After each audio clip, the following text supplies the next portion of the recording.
far more is gained by walking on the shop floor and talking to the people and trying to communicate. One of my weaknesses has been, I think, I've never communicated enough or adequately with our people, partly because I'm a shy person, and secondly, because I didn't realize the importance of communication. But I think communication with the employees is an exceedingly important function that any company chairman has to do and be visible in that sense. The great success is the large companies of this world, and there are many, and many successful companies.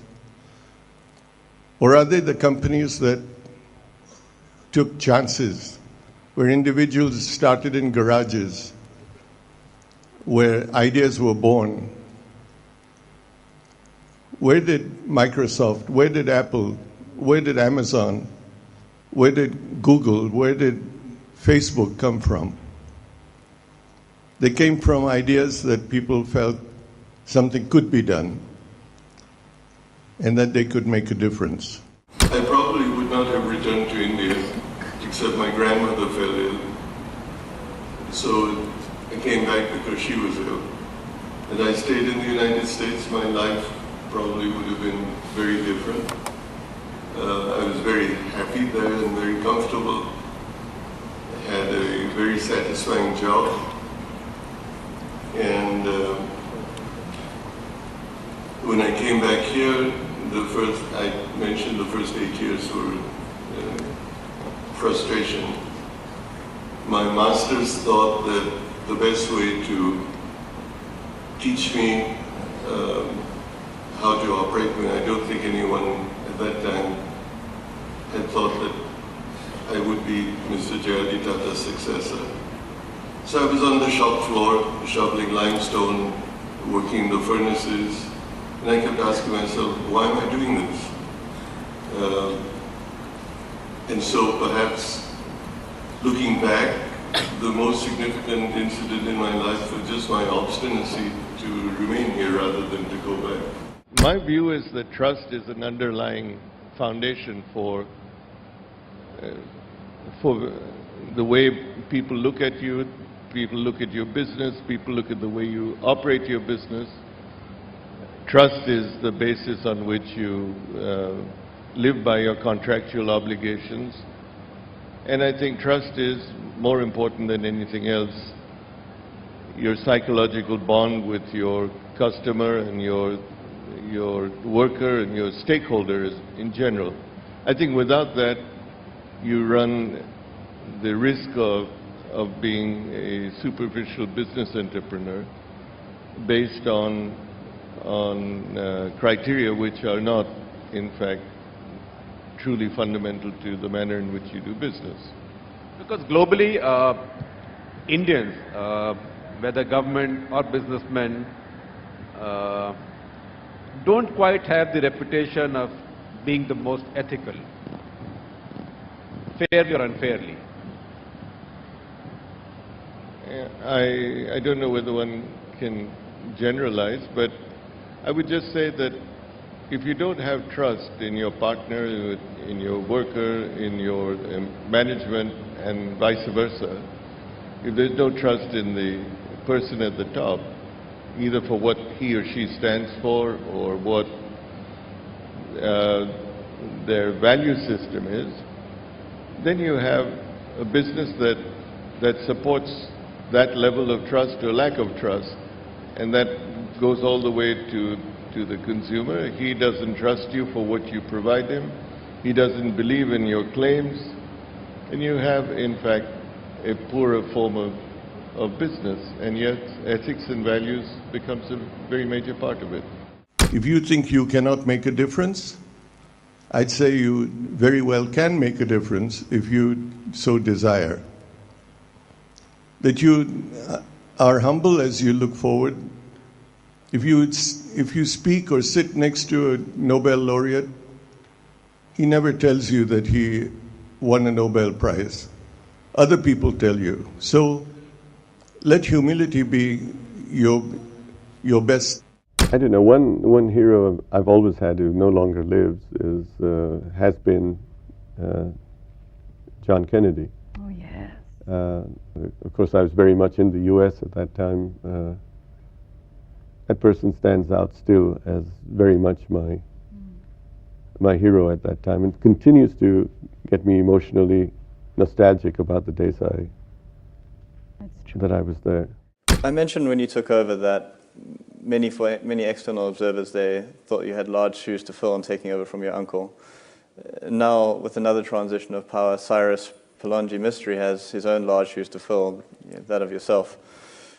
I wonder what advice you would give Cyrus as he takes on his task as chairman. I've told Cyrus that he needs to be his own person. That finally was something I did. I realized the shoes I had to fill were far too big for me to mimic the person I was following. And I just decided that just be myself and do what I thought was right would be the way to go. I've told Cyrus the same thing. I think he should feel that he is being his own person and let his personality and his conscience, if you might, drive him. And you shouldn't merely consider yourself successful based on the prosperity you gain for yourself, but you should go home at night feeling satisfied if you have made a difference. That difference is something each one of us can make. And we'll have failures and we've had frustrations, but it's a continued commitment that we have to the world around us. My own personal feeling is that it is not a threat, provided it is looked at as a driver for competition and a driver for innovation on the part of an Indian company. I'll take the automobile industry as an example. Despite the fact that we produce about 2 million cars a year, there are only two true manufacturers of Indian cars. It's Mahindra and Tata's. Every other international manufacturer is here in one form or another. Yes, there are disadvantages because scale, etc., is far bigger in the foreign manufacturers. But if you look before that, the 50 years of automobiles, we had two manufacturers who never increased their production for more than 50,000 cars, who never changed their model, who never innovated, who never gave the market anything other than what they produced. And the market just bought what they did. You waited 7 years for a car, 10 years for a car. So if you look at the two examples, has India benefited? I would say yes. And do the two Indian manufacturers gain anything from this open market? Yes, because we're driven to compete with those people. And the day we look at that they're meant to drive us out, I think we as a nation would lose out. All of you are being trained to be innovative and hopefully outdo the MNCs when they come here. It's our job as employers to encourage you to do that, to encourage you to break new ground, to think out of the box. And it's for you to do it, and for us to support it. So I don't think we should look at MNCs as a threat. I think we should look at them as a motivator to be more competitive and beat them. The greatest pleasure I've had is trying to do something that everybody says could not be done. I'll just share perhaps a moment in time which I will always cherish. I decided that India could produce its own car. Everybody, my friends overseas in the automobile business, said that this couldn't be done. We had to go through a collaboration to get know-how, get technology. But we undertook to produce this car. You saw images of it in the video. It was called the Indica, and we produced it in India, totally of Indian content. As we got close to putting it in the market, my friends in India somewhat distanced themselves from me, otherwise known as distancing yourself from failure. And when the car came out,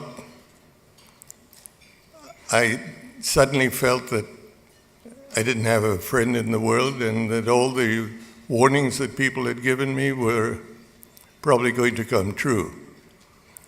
But the car did come out.